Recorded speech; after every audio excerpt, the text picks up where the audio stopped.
We've arrested 5 people, 1 woman and 4 men for murder in Osceola County.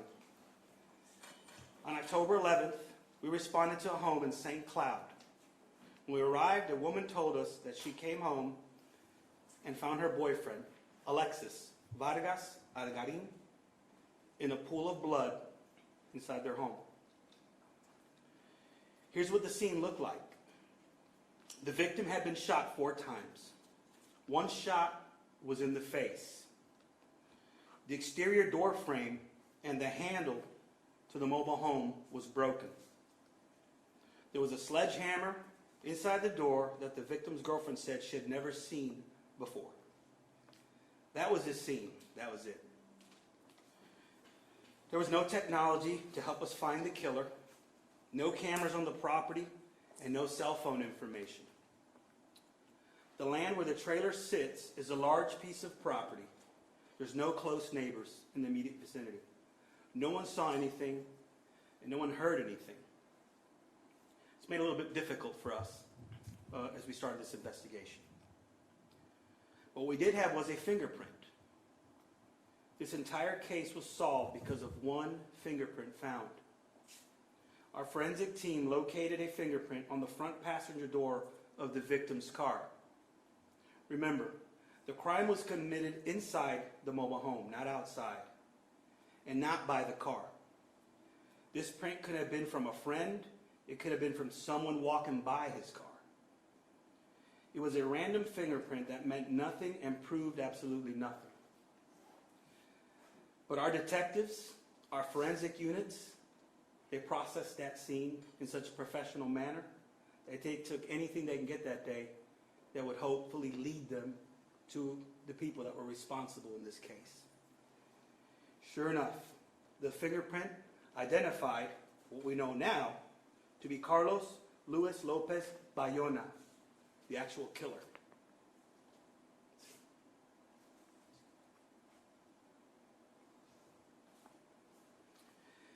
During his first interview, Carlos denied even knowing the victim. However, during the conversation with my detectives, he mentioned that his girlfriend, Belki Chavarria, had asked him to work on the victim's car. This is what led us to her, to Belki.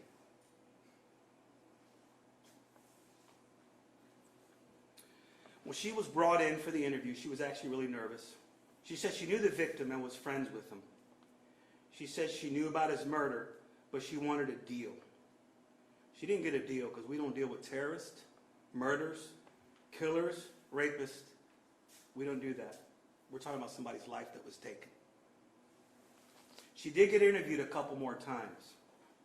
And each time we talked to her, she would give us a little bit more information. She ultimately told us a version of what took place, and most importantly, she gave us more names of the people involved and told us the role of these people. She told us about Gelson Ovidio Perez Garcia. She said he was in charge of bringing the sledgehammer, breaking down the door. He was supposed to take the sledgehammer back home with him, but he left it at the scene. These people aren't too bright. They never are. She also told us that after the door was broken, Gelson, Carlos, and Joshua went inside to rob the victim. She stayed in the car with Jose Michael Martinez. Jose was the driver of the van. While they waited in the van, she heard gunshots, and she saw the 3 of them come out running. She said when Carlos got back into the vehicle, he told her he shot the victim. She also said all 5 of them split up the money they had stolen.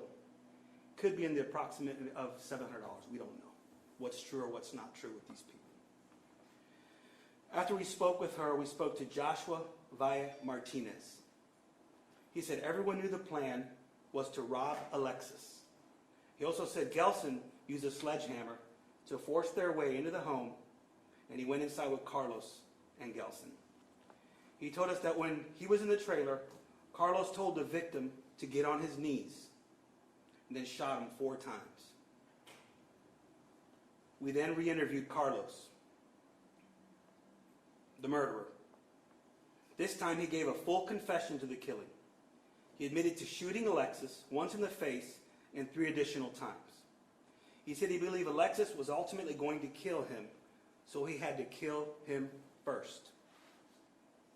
This case was solved by old school boots to the ground police work, by our detectives and our forensics team. I'm super proud of all the work they did in this case and that they continue to do solving cases here in Osceola County. We didn't know it at the time, but the random fingerprint found on the first day of the investigation actually belonged to the killer. So you'll be amazed at what you find at a scene. Sometimes people are, why are they taking this or why are they taking that? You never know. Something that's left at the scene could be of evidentiary value and actually could lead to something bigger, like it did in this case, the murderer. We have charged all 5 with murder, 4 counts of felony murder, and 1 count of premeditated murder for Carlos. These 5 people will be in jail for the holidays and Christmas. So the friends, loved ones, and family members of the victim, Mr. Alexis Vargas Caragarin, will have some holiday justice. And that's all I have right now. I'm going to go ahead and give it in Spanish. I'll do the short version of it. Básicamente, es para uno nada más. Okay. Básicamente, nosotros empezamos a investigar un homicidio octubre 11 en la área de San Cloud. Cuando los oficiales llegaron a la escena, encontraron a la víctima en un, ¿cómo se dice? Agüita de sangre, la cara. Y cuando la novia le dejó saber la información, empezamos a investigar el caso. No había ninguna evidencia, ninguno de los vecinos había oído tiros, no había celulares, no había nada más que un martillo en el suelo y una persona muerta que había sido disparada en la cara y en el cuerpo. Los detectives y la gente que hacen los forensics encontraron una huella en el carro de la víctima. Y recuerden que esto todo sucedió adentro de la casa.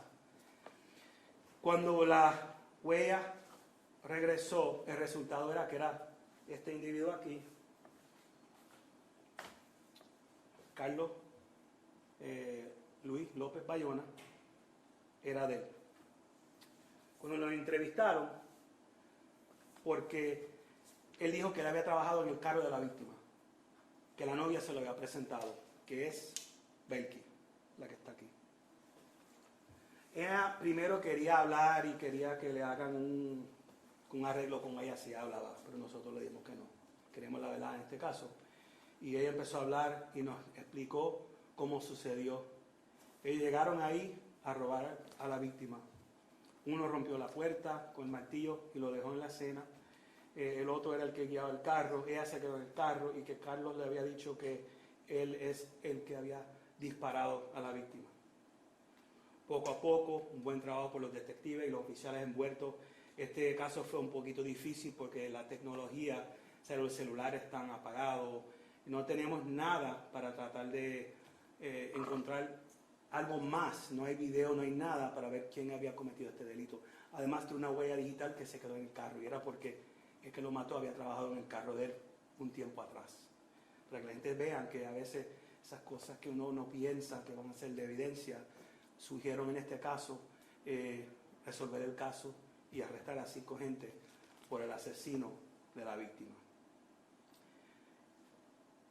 Now I'm going to have some questions in English and then we'll have some in Spanish. Okay? How did the victim know the suspects? The victim actually, Belki, this one, she knew him. She was his friend. So she's the one that kind of we think is the ringleader, the orchestrator of everything. You know, they were going to go there and rob him, and she just brought a whole team with her, and everybody had a little responsibility to do. But like I said before, criminals are stupid, they're dumb, and they make mistakes. They'll always make mistakes because that's what they see their whole lives. And it led to the rest of the other 4 guys and the shooter who had left 1 fingerprint on his car because he had worked on the victim's car previously. Sheriff, I apologize if you mentioned this earlier.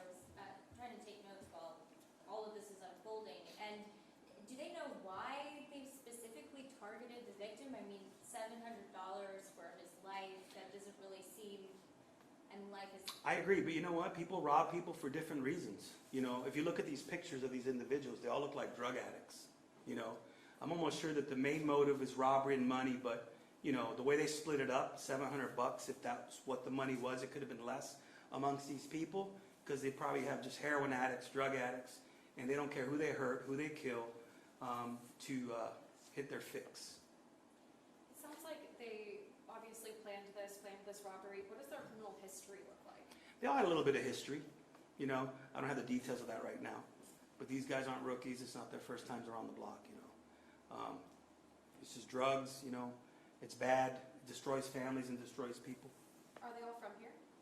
I believe they are from this area. Some of them are not, but I think most of them are from this area, or they're familiar with the area. ¿Un español? Sí, tremendo el rompecabezas que acabas de explicar. Explícanos un resumen de cómo todo este grupo de personas llegó a la casa de la víctima y por qué. Ella conoce a la víctima. Eran amigos. Ella habló con un par de amigos para ir y robarle el dinero a la víctima. Él, ¿cómo llegamos a ella? Era que él había hecho un trabajo en el carro de la víctima unas semanas atrás y ella fue, Belki, que le presentó a Carlos a la víctima. Cuando nosotros fuimos a la escena y no encontramos nada de evidencia, solo esa huella, cuando empezamos a entrevistarlos a él empezó a hablar de ella fue la que presentó a la víctima y así es como se empezó a desarrollar el caso. Dices que había una sola huella digital, pero también mencionas que uno de ellos tenía un martillo para abrir la puerta y lo dejaron allí. Sí, había un martillo en el suelo y cuando estaban explicando lo que sucedió, uno admitió que él había dejado el martillo, pero él estaba supuesto a llevárselo cuando terminaron de romper la puerta, pero no lo hizo porque son unos brutos, unos animales. Pero eso no ayudó también a dar con ellos. La huella es lo que hizo, pero eso tiene sentido porque de la manera que explicaron la historia es que con ese martillo él rompió la puerta. Y adentro le dieron un disparo a él en la cabeza Sí. y lo dejaron en un baño de sangre. Eso es, un bañito de sangre porque él le metió 4 tiros, uno en la cara y se fueron a la fuga con el dinero. Did the victim fight back? We don't have those details.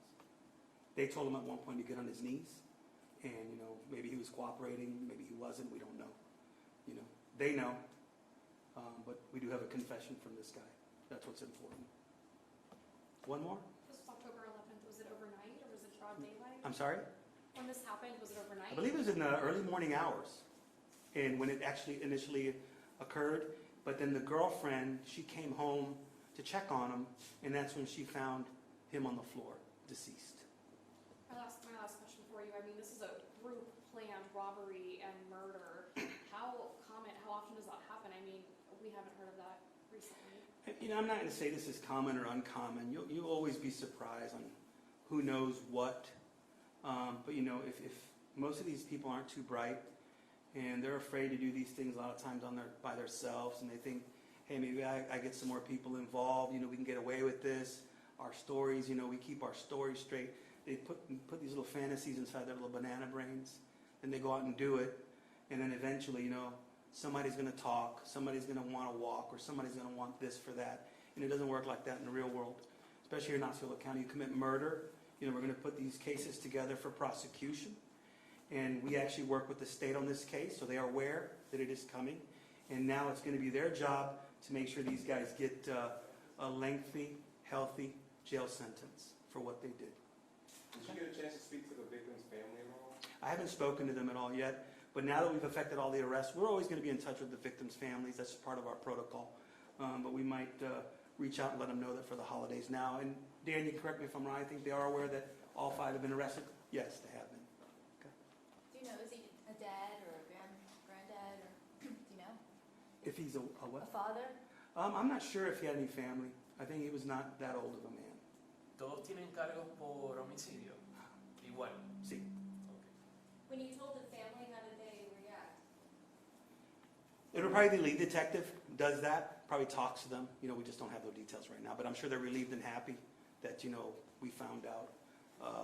At least they'll have a little bit of peace during the holidays that these murderers aren't running around.